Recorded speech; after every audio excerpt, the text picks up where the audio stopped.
Mumbai Indians most successful team in IPL history. అలాంటి team ఇప్పుడు down fall అయింది. ముఖ్యంగా చెప్పాలంటే వాళ్ళ హోమ్ గ్రౌండ్ లో వాంఖేడే స్టేడియంలో వరుసగా 5 మ్యాచ్లు ఓడిపోయారు. ఫస్ట్ టైం ఒక 18-19 ఇయర్స్ లో ఇదే ఫస్ట్ టైం జరగటం. అంత చెత్తగా ఉంది పర్ఫార్మెన్స్.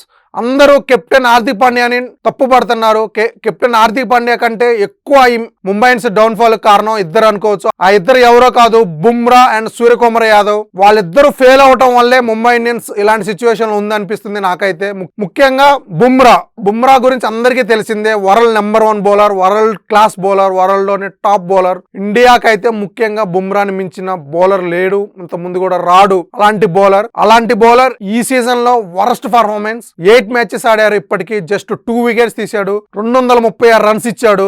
ఈ మ్యాచ్ లో మరీ ముఖ్యంగా 50+ రన్స్ ఇచ్చాడు. 50+ రన్స్ అయితే తను ఎప్పుడో 2015లో ఇచ్చాడు. ఆ తర్వాత ఇప్పుడే ఇచ్చాడు. 11 సీజన్ల తర్వాత తను అంత వరస్ట్ పర్ఫార్మెన్స్ చేశాడు. ముఖ్యంగా ఈ ఐపీఎల్ లో అయితే చాలా మ్యాచెస్, ఆల్మోస్ట్ 6 మ్యాచెస్ తను 40+ రన్స్ ఇచ్చాడు. కంటిన్యూస్ గా ఫెయిల్ అవుతున్నాడు.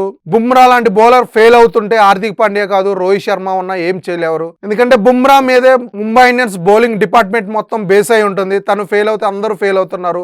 బోల్ట్ గానీ, దీపక్ చహర్ గానీ, అశ్విన్ కుమార్ గానీ, శార్దుల్ ఠాకూర్ ఎవరు వచ్చినా మేబీ తను ఫెయిల్ అవటం వల్ల వీళ్ళ మీద ప్రెజర్ ఎక్కువ అవుతుంది. అందువల్ల అందరూ ఫెయిల్ అవుతున్నారు. ఇక అటు సూర్యకుమార్ యాదవ్ ముంబై ఇండియన్స్ కి ఫస్ట్ డౌన్ లో ఐపీఎల్ లో ది బెస్ట్ ప్లేయర్ అనుకోవచ్చు. అలాంటి ప్లేయర్ ఇప్పుడు ఫెయిల్ అవుతున్నాడు. 8 మ్యాచెస్ లో జస్ట్ 162 రన్స్ కొట్టాడు. ఒకే ఒక 50 కొట్టాడు. మిగిలిన అన్ని ఫెయిల్ అయ్యాడు. 2 డక్అవుట్స్ అయ్యాడు. ప్రతి మ్యాచ్ తను రావటం వెళ్ళిపోవటం, తన మీద చాలా ట్రోల్స్ అవుతున్నాయి. ఎంత స్పీడ్ గా బ్యాటింగ్ వస్తున్నాడు, అంత స్పీడ్ గా డగౌట్కి వెళ్ళిపోతున్నాడని. మొన్నటి వరకు చూసుకుంటే ఓపెనర్లు ఫెయిల్ అయ్యారు. సో ఓపెనర్లు ఫెయిల్ అవడంతో తన మీద ప్రెజర్ ఉండొచ్చు. ఈ మ్యాచ్ లో అయితే ఓపెనర్లు కూడా సూపర్ గా ఆడారు. ఓపెనర్లు 90+ పార్ట్నర్షిప్ ఇచ్చారు. అయినా కూడా ఆ తర్వాత వచ్చి తను ఫెయిల్ అయ్యాడు. తను ఆప్ చేసి నమర్దర్ని ఫస్ట్ డౌన్ పంపించిన మ్యాచెస్ కూడా ఉన్నాయి. సో తన మీద అంత నమ్మకం కోల్పోతున్నాడు హార్దిక్ పాండ్యా. అంత కీ ప్లేయర్, ఎందుకంటే తను మొన్ననే వరల్డ్ కప్ విన్ అయ్యాడు. ఇండియన్ కెప్టెన్ తను. అండ్ అలాగే ముంబై ఇండియన్స్ కి వైస్ కెప్టెన్ కూడా. తను చాలా రెస్పాన్సిబిలిటీ తీసుకొని ఆడతాడేమో అనుకుంటున్నాడు హార్దిక్ పాండ్యా. తను మాత్రానికి వరుసగా ఫెయిల్ అవుతున్నాడు. ఈ బుమ్రా అండ్ సూర్యకుమార్ యాదవ్ ఇద్దరు ఫెయిల్ అవటం వల్లే ముంబై ఇండియన్స్ ఇంత డౌన్ ఫాల్ అవుతుంది అనుకోవచ్చు. అండ్ సూర్యకుమార్ యాదవ్ కి కెప్టెన్సీ ఇస్తారంటున్నారు. మేబీ ఒకవేళ తనకి కెప్టెన్సీ ఇస్తే అయినా సరే తను బాగా ఆడతాడేమో. చూడాలి ముందు ఏం జరుగుతుందో.